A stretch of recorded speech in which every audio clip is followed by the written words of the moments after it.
Depot বাচ্চা যখন শাশুড়ি বৌমার মধ্যে ঝগড়া লাগায়। মা থামনা, আজ রাতে আমি তোমার কাছে ঘুমাবো।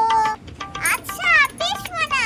মা জানো, মা বলেছে তুমি সারাদিন যেমন মাকে জ্বালাও, আমি যেন সারা রাত তোমাকে তেমন ভাবে জ্বালাই। আর কি বলে মনা তোর মা?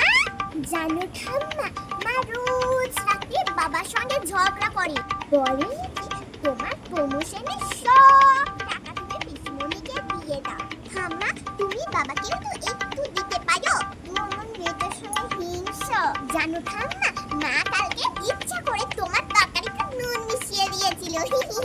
তা দেবে না, তোর মা তো চায় আমি না খেয়ে থাকি।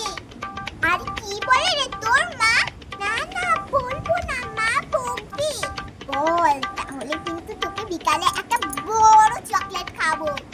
সত্যি ঠাম্মা, তুমি আমায় চকলেট দেবে?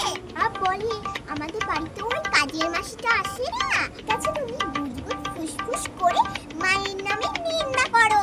মা কিন্তু সব জানে ঠাম্মা। জানো ঠাম্মা, কাল ওই পাশের বাড়ির রিনা কাকিমার কাছে মা বলছিল তুমি নাকি খুব পচা শাশুড়ি মা, সারাদিন ঘরের কোনো কাজ করো না, শুধু পায়ের উপরে পা তুলে বসে থাকো আর টিভি দেখো আর গেলো।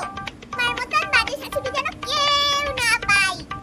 এত বড় কথা আমার নামে?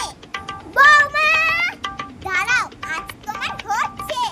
দাঁড়াও, আজ একবার আমার বাবু অফিস থেকে বাড়ি ফিরুক, তারপর তোমার আমি ব্যবস্থা নিচ্ছি। এই রে যা, আজ মনে হয় আমি একটু বেশি বলে ফেললাম। ভগবান তুমি আমাকে বাঁচাও।